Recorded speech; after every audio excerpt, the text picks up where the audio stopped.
किसी ने बड़े कमाल की बात कही है कि इस दुनिया में किसी को डर है कि ऊपर वाला देख रहा है और किसी को भरोसा है कि ऊपर वाला देख रहा है। हाय गाइस, मेरा नाम है आरजे कार्तिक। आपके लिए एक छोटी सी कहानी है। कहानी एक अमीर इंसान की जिसके पास में बहुत सारा पैसा था, लेकिन वो ऊपर वाले को मानता था, जमीन से जुड़ा हुआ था, बार बार ऊपर वाले को धन्यवाद करता था इस जिंदगी के लिए, हर पल के लिए, हर श्वास के लिए। एक बार वो घूमने के लिए गया हुआ था समंदर किनारे, घूम फिर लिया। उसे लगा कि थोड़ा समुद्र में जाते हैं, बोट लेकर के घूम के आते हैं। तो उसने एक नाव किराए पर ली और नाव लेकर के निकल पड़ा। थोड़ा ही अंदर गया था कि तूफान आ गया। तूफान इतना तेज था कि इसकी नाव तहस नहस होने लगी। फटाफट से इसने लाइफ जैकेट डाला और समुद्र में कूद गया। तैरता रहा। कुछ घंटों के बाद में एक टापू पर पहुंचा। जब वहां पहुंचा तो सबसे पहला काम इसने किया, आसमान की तरफ देखा, ऊपर वाले को धन्यवाद दिया और कहा कि आपने मेरी जिंदगी बचा ली, वरना उस तूफान में तो आज खत्म हो जाता।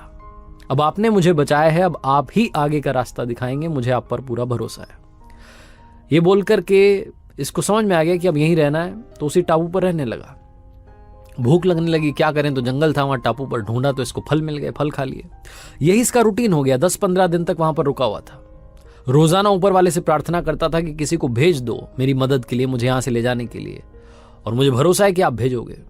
इसका कॉन्फिडेंस थोड़ा कम हो रहा था, इसे लग रहा था कि पता नहीं क्या होगा, लेकिन ऊपर वाले पर जो भरोसा था वो इसका कायम था। इसे लग रहा था कि ऊपर वाला मदद जरूर करेगा। अब काफी दिन हो चुके थे, इसे लगा कि क्या करें, एक झोपड़ी तो तैयार कर लेते हैं, कम से कम झोपड़ी में तो रहें।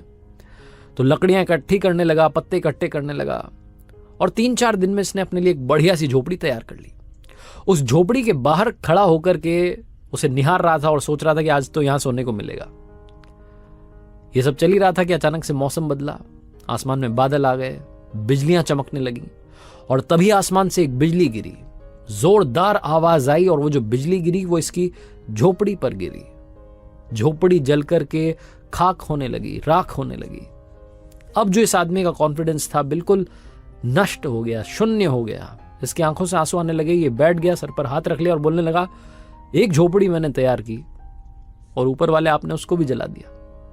ये ऊपर वाले को कोसने लगा। इसका दिमाग खराब हो गया कि क्या हो गया। तभी इसको सुनाई दी किसी की आवाज। समंदर किनारे 2 लोग खड़े थे, नाव लेकर के आए थे छोटी सी, और इसे बुला रहे थे कि आ जाओ, हम आपको लेने आए हैं। जब ये उनके पास में पहुंचा तो उन्होंने बताया कि हमने दूर से देखा टापू पर एक झोपड़ी जल रही है। हम समझ गए कि कोई है वहां पर जो अपनी झोपड़ी जला करके हमें इशारा कर रहा है कि मेरे पास आओ, मेरी मदद करो। ये झोपड़ी जलती देख करके हम आपकी मदद करने के लिए आए। जहां उन लोगों ने कहा, इस अमीर आदमी ने एक बार फिर ऊपर वाले की तरफ देखा, आसमान की तरफ देखा और माफी मांगने लगा कि माफ करना भगवान, मुझे लगा था कि मेरी झोपड़ी आपने जला दी। आपने तो मेरी झोपड़ी इसलिए जलाई ताकि किसी को इशारा मिल जाए कि उसे यहां आना है मेरी जान बचाने के लिए। आपने तो झोपड़ी इसलिए जलाई ताकि मेरी जान बच सके, मुझे आगे का रास्ता दिख सके। मैं पागल था, मैं मूर्ख था जो आपको कोसने लगा था। आपने तो अभी भी मेरा साथ नहीं छोड़ा है। आप हमेशा मेरा साथ देते रहना। छोटी सी कहानी है, लेकिन ये कहानी बहुत बड़ी बात सिखाती है, खास करके उन लोगों के लिए जिनको लगता है कि ऊपर वाला हमारे साथ नहीं, हमारा साथ नहीं दे रहा है। भरोसा रखिए, वो आपका साथ जरूर देगा, वो हमेशा आपके साथ है। बस यही आपसे इस कहानी के माध्यम से कहना चाहता था। एक बार फिर से कहूंगा, ऊपर वाले के आशीर्वाद के साथ, अपनी सच्ची मेहनत के साथ और अपनी फैमिली के प्यार के साथ कर दिखाओ कुछ ऐसा कि दुनिया करना चाहे आपके जैसा।